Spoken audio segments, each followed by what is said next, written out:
Hello, everyone, and welcome back to Ghouls Night In, the spooky chat show with your best ghoul friends. I'm Penny Snark. And I am Midge Munster. And today we are going to delve back in. I feel like this is exactly how you started the last episode. There's a lot of delving going on here There's so lately. much delving. Well, I do think it's interesting. You and I this week, so we record 2 episodes when we get together each time, and we both picked something that we are afraid of this week, which I think is really interesting. So this is a fear point for me. And today we are going to be talking about the Uncanny Valley, which, if you are not familiar, Uncanny Valley is kind of the concept of when something is familiar yet strange.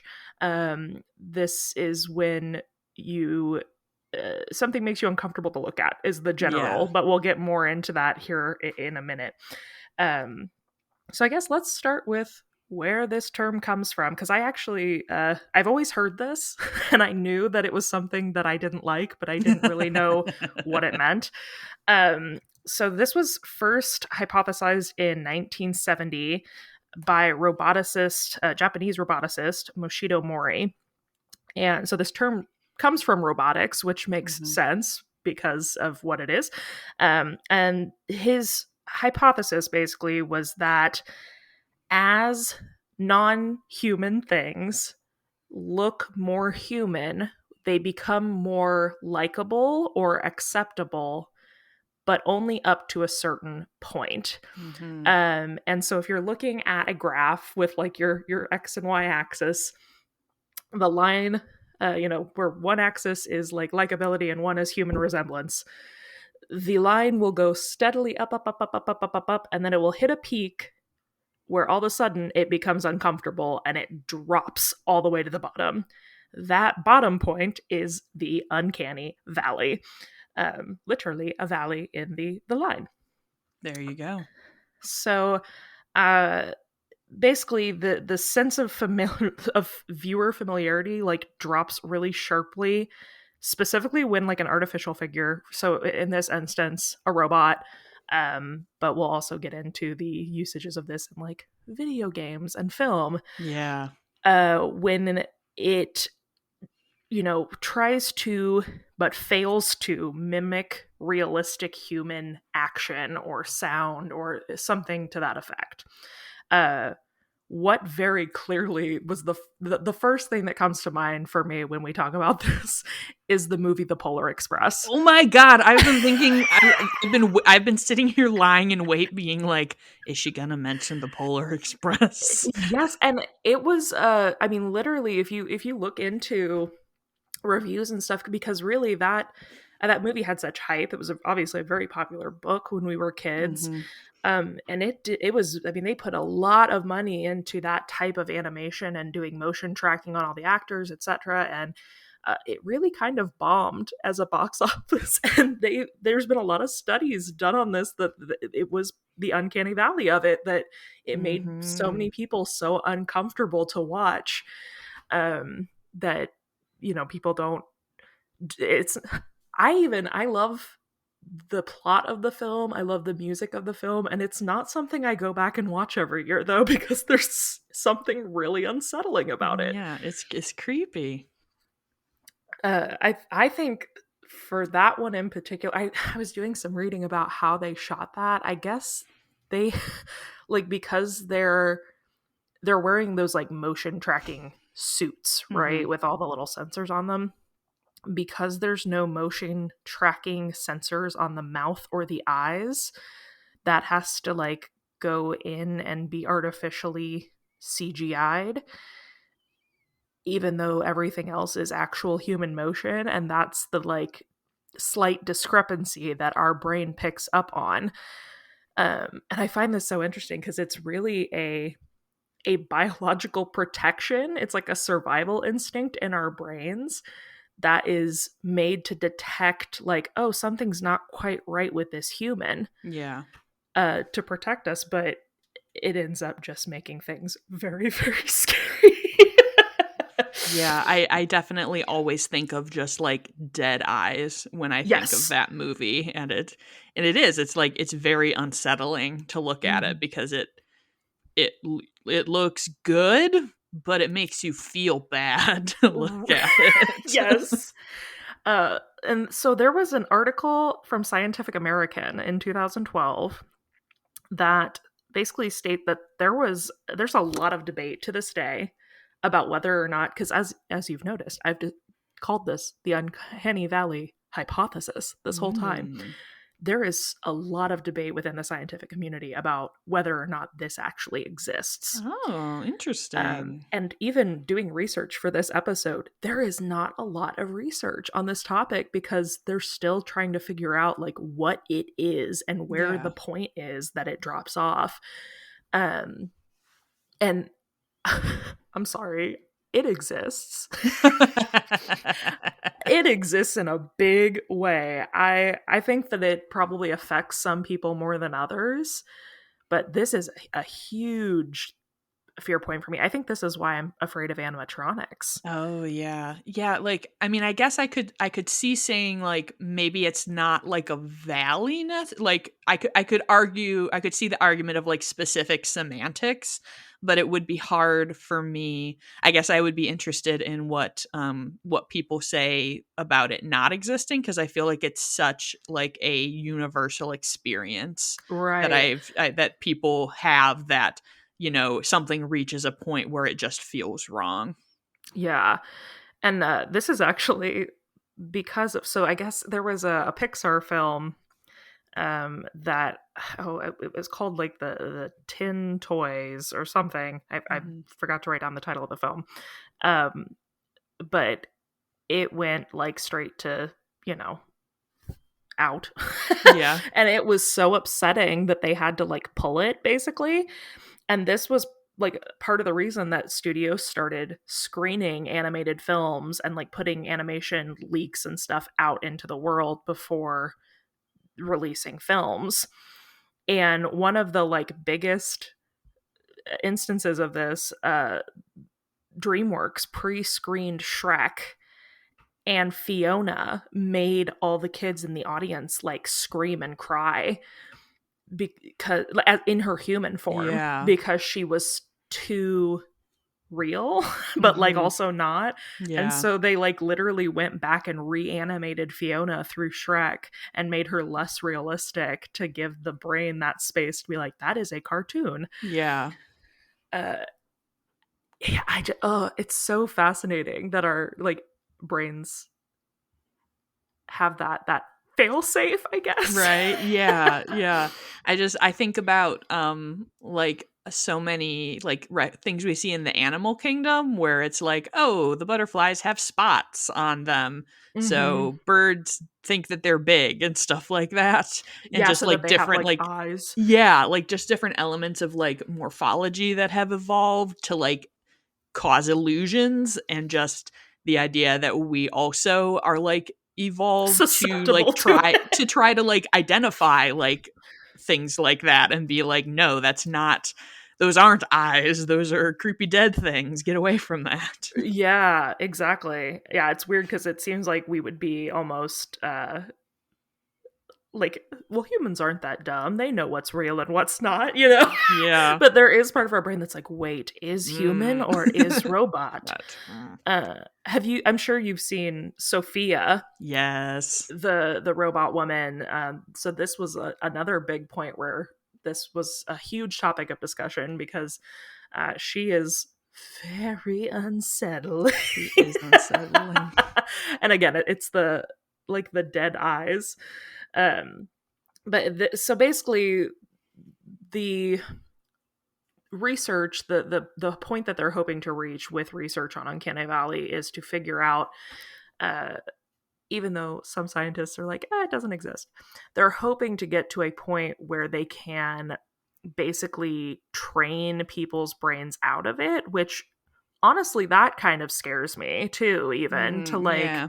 desensitize. Because, I mean, if you think about it, we've already been desensitized a lot. Like, people from, who were only alive to say, like 1930 maybe. If we brought them back and showed them like the Marvel universe, Yeah. you know, I mean, like that the first picture with the train, and people thought they were going to get run over by the train coming out of the Mhm. movie screen. Like, we've already been desensitized so much. uh it's kind of scary to think about, like, if we got desensitized to a point where our brains either couldn't or didn't care to discern, like that's scary. That turns into scary, like, robots could take over Right. territory. Yeah, that kinda puts like, that gives me the mindset of, like, why? Like, Yeah, why is it a bad thing that we can identify something that's not human? Like, right. what would be the advantage to having a robot, for example, that is, like, 100% indistinguishable from a human? Like, So I don't think that we need to do that. That doesn't the sound great. the science journals that I read said that their hopes for the use of it are medical, which I'm like, I don't buy that, Jeremy. Mm. But they were talking about wanting to basically create fake patient robots for medical students that would be like, you know, actually going through some kind of medical crisis. Sure, that sounds true. It definitely wouldn't be something used for, war. Evil, right. Evil things. Yeah. Well, and there's that famous scene in Blade Runner where they're doing like the Yeah. empathy test. Mhm. And I feel like that like you're yeah, because that's really the quote advantage, right, of having a robot, is that it is, even if it can replicate empathy, it's not going to have actual human empathy or understand what it is to be human. And so, yeah, creating like an army of robots with no empathy, like Yeah, I'm like, this sounds like the start of a bad sci-fi movie that doesn't go great for us. yeah, I saw iRobot, you can't trick me. Yep. But the next part I kind of want to explore, Mhm. since this is, I mean, obviously, like I said, this is already scary enough on its own to me.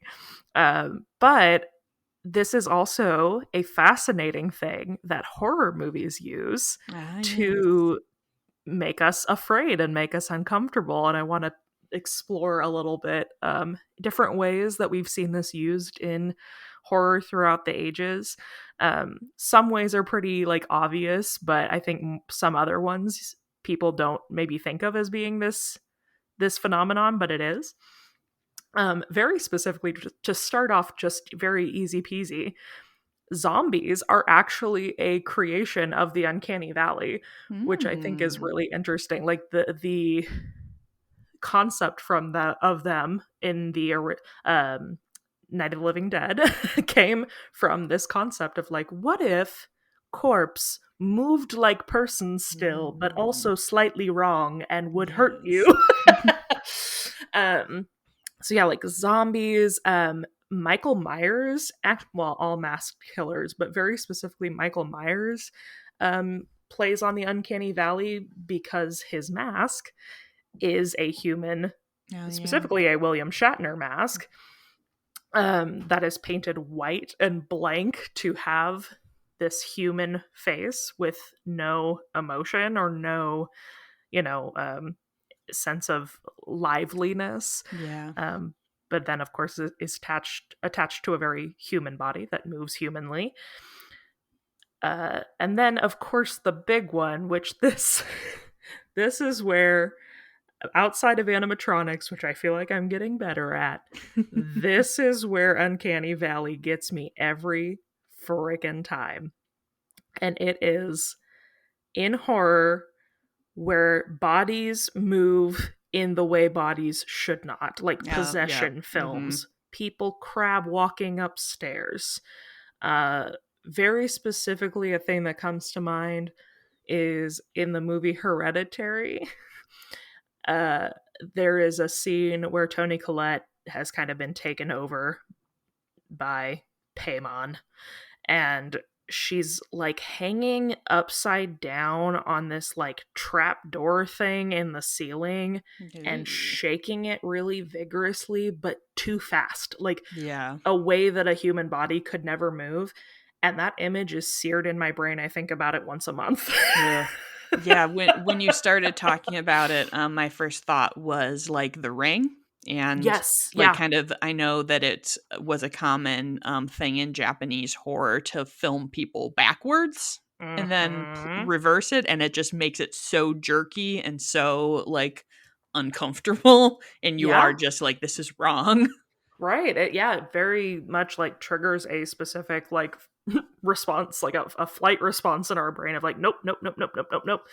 Um, I will say too, that is a form of, because it's yes, you're absolutely 100% correct. Started filming backwards and things like that, and now though there are scare actors that's like what they do. They learn to move that way. Yeah, I've seen that on TikTok. It's fascinating. Like, good for you. Don't come near me, but good for you. Right? It's like, "No, thank you." It's like a really fascinating talent to have, though. Yeah, I don't know if you've been in that side of TikTok, but, like, people who I think they describe it as, like, Uh huh. glitch content where it looks like they are a robot who is, like, Yes. jerking around and kind of, like, failing, and it is so unsettling. There's that Like, one it's very specific. impressive, but it's very scary. Yeah, there's that one specific gal with the eyes. I don't even. She looks like if Yzma was a real life person. Yes.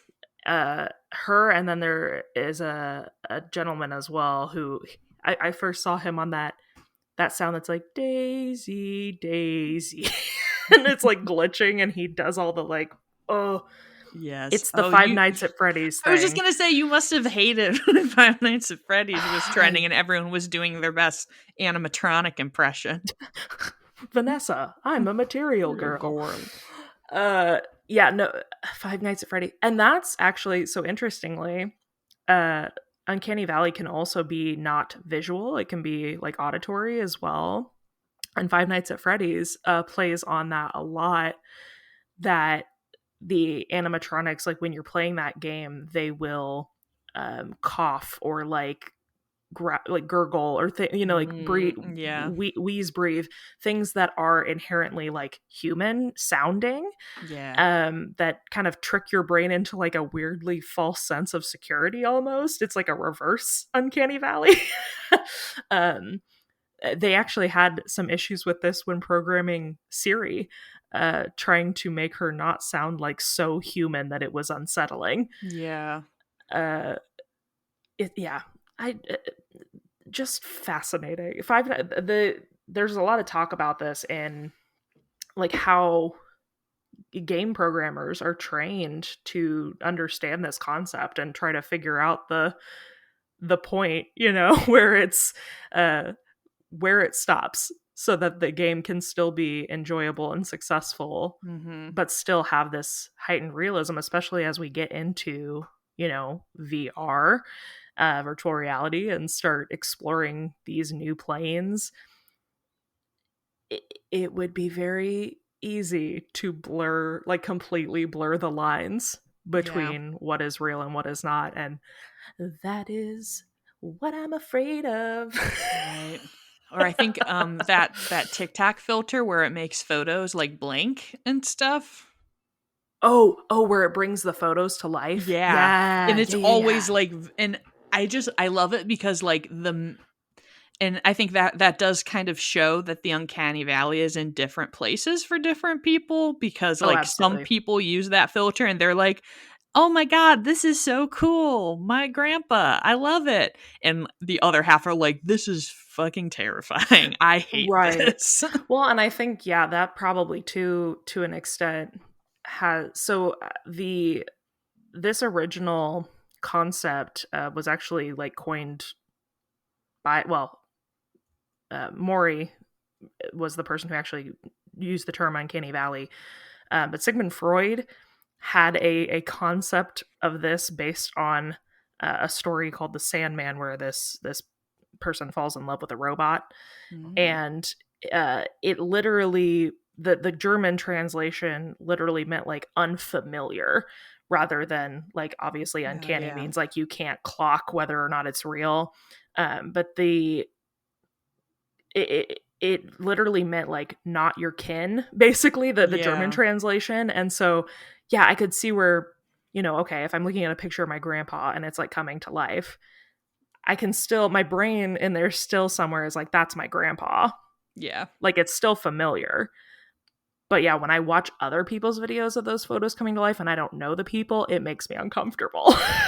Because Yeah, there's it's something like weird intense. about it.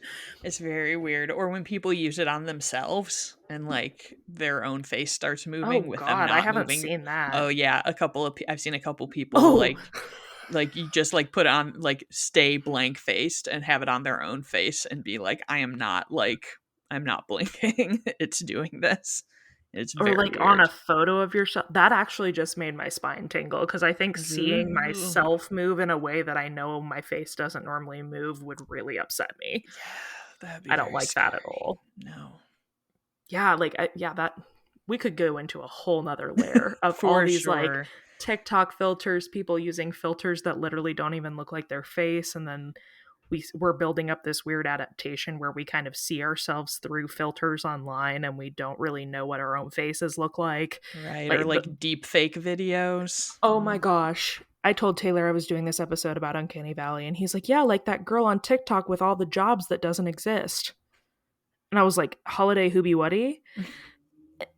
We watched this girl, I don't know if any of y'all have seen this, but her whole account was like people trying to guess what she did for a living and they'd be like, "No, she's a race car driver." And then she would be like doing a video. It was like the same video every time, same music, same dance, but she would just be in different uniforms at different locations.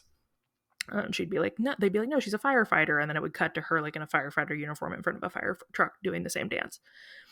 And Taylor's like, oh yeah, like she's a deep fake. She doesn't really exist. You can tell if you look at her eyes. Yeah. And I was like, like that, this happened not but an hour ago. And that heaved my jeebs so badly Yeah. because I've I've seen some of the watched like her. I've seen some of like the celebrity deepfake Oh videos my where God. and if you aren't looking to be like, I wonder if this is fake, like you could definitely just scroll by and be like, wow, Brad Pitt Yeah. doing this. Yeah. And the way that people could be like set up for crimes they didn't commit or like, like the malicious uses of that are just endless. Hmm.